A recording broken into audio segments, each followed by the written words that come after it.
welcome back to Cruising as Crew. My name is Lucy and it is officially a week until I join the Valiant Lady, which is so exciting. So between a week and the day you actually join a ship, that's when you will start getting all your paperwork through, like your flights, your immigration letter. So in this video I just wanted to go through what you have to do just before you go on your ship, and like when you start getting all these documents through. What do you do? Like, because there is quite a lot to do. So I'm going to be talking you through everything I'm going to do from this point on before I join Valiant, and I hope you find it helpful. But if you hadn't noticed, I'm wearing my Cruising as Crew jumper, my favourite jumper. I'm so in love with it. And if you want your own Cruising as Crew jumper, then they will be down below this video, or you can go on my channel, hover over to store, and everything will be there. But anyway, let's get into the video. So whether you are new to sea, whether this is your first contract, or whether you have done loads of contracts before like myself, you will normally get all of your paperwork a week before you join or less. Sometimes I've had my paperwork like 2 days before I join, so if you get a week, that's actually quite generous. I know, but it's just how cruise ships are. You're going to get an email from your company, and this email should contain your flight details, an immigration letter if needed, and your contract. Firstly, your contract. Read it. I cannot stress it enough. I know that when you open the link and you see this huge contract, you're like, I can't be bothered. It'll probably, you know, if you've done ships before, it's really tempting to be like, it'll be the same as last year, it'll be fine. If you haven't done a contract before, you're like, I'm sure they've got my best interests at heart, like it's fine, I don't need to read it. You need to read it. Firstly, if you're like myself and you have done cruise ships before, obviously with COVID, you know how much has changed. So it's actually quite naive to think that your contract won't have changed slightly. Like, even if they've put a regulation in there about wearing masks or about crew areas or something, you need to know what you are entitled to when you go on that ship. It's really, really important. And you are not going to have a lot of time when you get on board to read this contract. So please take the time to read your contract. Know how much you're getting paid, know when you're getting paid, know where you're getting paid into, like what bank account it's going to go into. You need to know how many hours you're supposed to get of rest, how many hours you're supposed to work each day, each week, each cruise, and this will all be in your contract. And I know that sounds really simple and probably even patronising. I mean, the last thing I want to do is patronise you, but I'm just kind of talking from my own experience. On my first contract and my second contract, I didn't read the contract, but I'd already signed it by this point, so please don't make my mistakes. A fool learns from his own mistakes. A wise man learns from my mistakes. Read your contract. It's really, really important. Then you will have your flight details. So wherever you are supposed to join the ship, obviously you will be flying from your home country to the ship. Now, this could be the other side of the world. I mean, you could be driving to a port in your country. Like myself, I live in the UK and I joined P&O in Southampton, so that was just like a 3-hour drive. Oh, and I actually joined Virgin in Portsmouth. Your travel itinerary literally could be anything, but I'm going to go through mine and show you what you need to pay attention to. So I am flying from Heathrow to Amsterdam, and then from Amsterdam to Rome. I'm joining the ship in Civitavecchia, and the nearest airport to that is Rome in Italy. And you might be thinking, just like I was thinking, why haven't you got a direct flight from the UK to Italy? Because it's like 4 hours. Well, it's very rare that you get a direct flight, even if it's a short flight. When I flew to Greece, I had to go via Frankfurt. When, you know, like, I think I've only had 2 direct flights in my cruise ship career.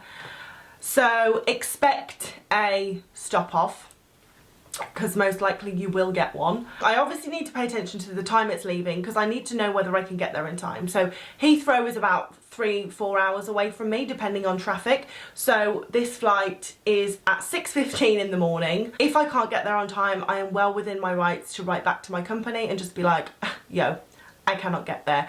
But the best thing is, like, before, if you have a preferable airport, before you even get sent the flight, you need to message them and say, hi, I imagine you're sending me flights in a few days. Just to let you know, I need to fly from this airport. So I will actually be sending these flights back and just saying I can't fly from Heathrow at that time in the morning. I have no way of getting there unless I got a taxi, which would just be, I don't know, like £400. It would just be extortionate. And I don't think my company would reimburse me for that. So I will not be on this flight, but we'll just use this as an example. So I leave Heathrow at 6:15 and I arrive in Amsterdam at 8:40. I leave Amsterdam at 9:40. Now what I need to pay attention to is the amount of time I have in that stopover. So I get there at 8:40 and I leave at 9:40, which means I have exactly an hour. That is perfect, to be honest. Sometimes you'll have a stop off in an airport and where you get off the plane to the place you need to get on the plane is like 10 minutes. However, you get off in some airports, like Dubai Airport, and it's the other end of the airport where you need to embark the next flight. So you will need an hour. And even if it's only going to take you 10 minutes to get from your first flight to your second flight, it's nice to just have a little bit of time so you're not rushing around. I've had it before where I had a half an hour gap between flights and I will not be doing that again. The people booking your flights book hundreds of flights. It happens, you know, they miss little details like this, so you do need to double check it. Things like if you request an airport, you do need to make sure that they have given you that airport. I requested a different airport and I've got Heathrow at that time in the morning, even though I requested not to. And it's fine, it happens. I will just email them and say, hey, I actually requested this airport, can you, and they'll change it. But they'll be a lot more inclined to change it if you have let them know before they book the first flight, because that's their error. Whereas if you wait for them to send you flights and then you're like, actually, can you change it? They're gonna be a bit, well, they're not gonna be pissy, they'll do it, but it's just courteous to let them know beforehand where you need to fly from. The other thing you want to check is how much luggage you have. So majority of flights, it will say 2PC, 2 pieces of luggage. So I'm going to check both of those flights. They're both with KLM. They both give me 2 pieces. So what I'm going to do is I'm going to go on the KLM website and check what their baggage allowance is.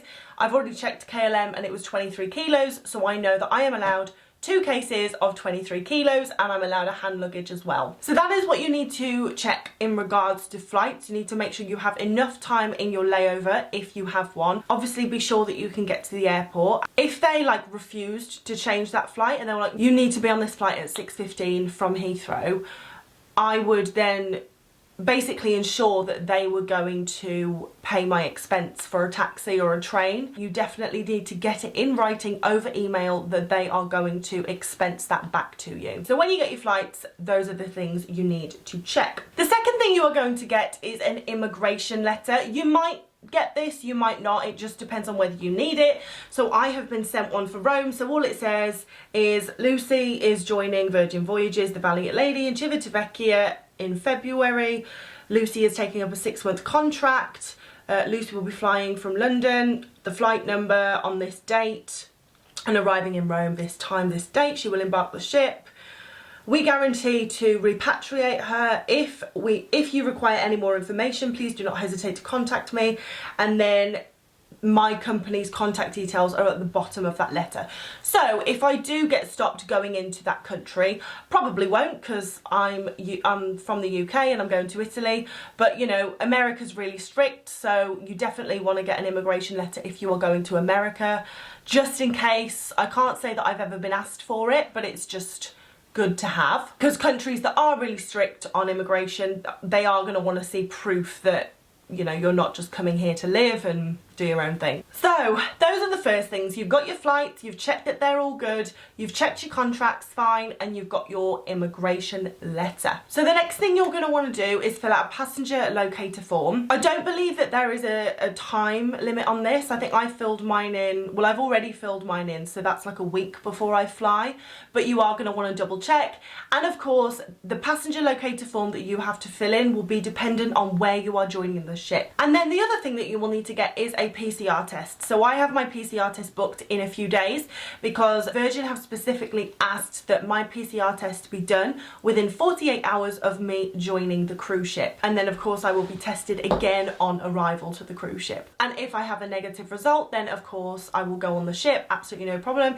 If I am positive, then I won't, but I doubt that's going to happen. I've been doing antigen tests every day and they're negative, and I haven't been going out because I've been isolating in preparation for joining the ship. Again, your PCR test is something that the cruise ship should reimburse you for, so either they will pay for it up front or they just say keep the receipt, and once you're on board we will, you know, put that money in with your next salary. But it does have to be a PCR test, it cannot be an antigen test.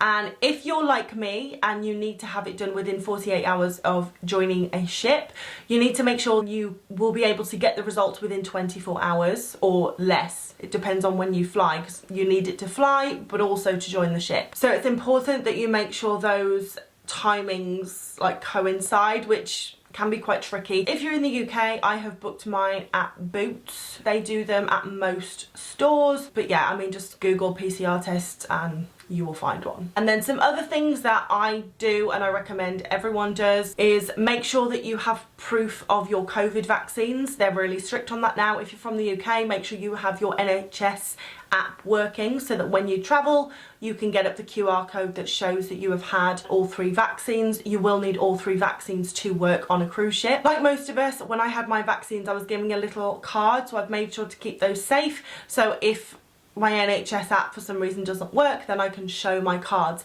However, when I was flying back from the Scarlet Lady from Miami, I tried to show her my cards and she was insistent on seeing the NHS app. So yeah, I think the cards are pretty meaningless when it comes to travel, to be honest. But nevertheless, make sure you have them with you. Another thing that you want to check, I mean, this is something that you probably should have checked before, but if you haven't, check now. You want to make sure that your passport will have 6 months on it by the end of your contract. So for example, if you're joining the ship in January and you're doing a 6-month contract, so you'll finish your contract in June, your passport needs to expire in December or after. You need to have 6 months on that passport when you finish your contract. So if you're just about to start your contract but your passport expires in 6 months, you need to sort that out. You need to send off for an emergency passport or email your company and just say, look, I need you to give me longer at home because I need to get a new passport. So make sure that you have enough time left on your passport. So as you seafarers will know, you will need a C1D visa to travel. Now the C1D visa is valid for 10 years. I got mine in like 2014. Oh my god, 2014, that's crazy. But I needed a new passport. So I have my old passport with my C1D visa in. You can see it's old because I've had the thing cut off. And then my brand new passport. So I will be taking both of these passports with me because when I get on the ship, I need to show my C1D visa. So if you have an old passport but it has relevant visas in, then you will need to make sure you take both with you. Also, a seaman's book. Now your company will let you know whether you need a seaman's book or not. I would recommend getting one. It's been very useful when it comes to tax. I do want to make a video on tax. I know a lot of you have asked me about it, but to be honest, I just don't want to give information on a subject that I don't feel very confident in, and especially when it's something like tax, you know, if I don't want to give someone the wrong info and then screw their tax up. So, but just take my word for it, this is handy for tax because basically it gets stamped every time that you have been on a ship. So this is proof that I was away on a cruise ship. So when I get my accountant to do my books and he says, okay, you need to provide some proof that you were actually out of the country for 6 months, I can give him this book. So talk to your company about it, but it is good to have one. The other thing is I would suggest printing as much as you can. So all of the things I have gone through, I will be printing my flight details, I will be printing my immigration letter. I'm not going to print my contract because I will be given a printed copy of that when I get on board. I'm going to print my passenger locator form that I fill in. I'm going to print my PCR test result certificate because it's happened to me before when you're going through the airport and you need to provide,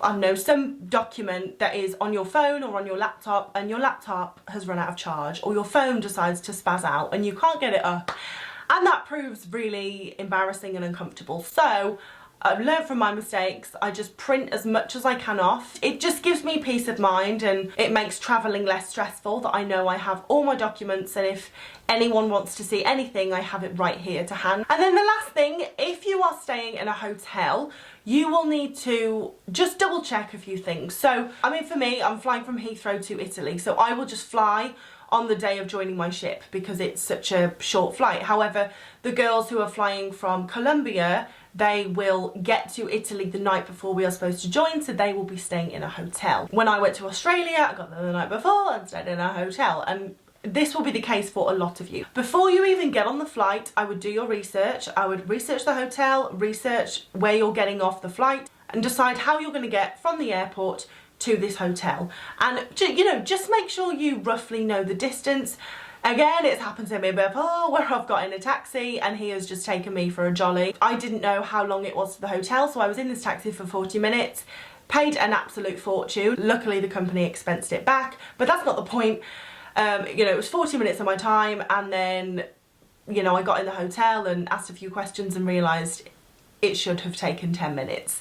So make sure you have a rough idea of how long it should take from the airport to the hotel. And also you want to make sure you know how long it will take to get from the hotel to the ship in the morning. Because most likely in the email your company will say, okay, you need to be at the ship for 8 o'clock, 9 o'clock. So obviously you need to plan your transportation. So usually what I do, if I'm staying at a hotel, as soon as I get there, the first thing I do after check-in is get them to book me a taxi from the hotel to the cruise ship. And I ask them, because obviously they're locals, and say, you know, how much time would you leave to get there and blah, blah, blah. And usually the people at the hotel are really helpful. The more you know, the less stressful it will be, especially if it's your first contract. There's already so much new stuff that's going on and so much to adjust to, and it's really scary. So to make it less stressful and less scary, you want to know as much as possible. But yeah, so I hope you have found this video helpful, and if you are joining a cruise ship soon, then make sure you do all of these steps, and please let me know in the comments what cruise ship you are due to join. But in my next video, we will be packing, because as I said, I'm going on Valiant very, very soon, which I'm so excited about. So we're gonna start packing, but I think I'm gonna do it in 2 segments because there's a lot. And if you want to get your Cruising as Crew merch, then be sure to look down below where they are all laid out, or you can go over to my channel, scroll over to store, and everything will be there. Every purchase made goes towards supporting my channel, and I really appreciate it. And it'll be amazing to see people come on Valiant and say hello, and see them wearing Cruising as Crew t-shirts like myself. And if you do buy anything, then please let me know in the comments if you have made a purchase. But thank you so much for watching, guys. I hope you have a fantastic day, and I will see you in the next video. Bye.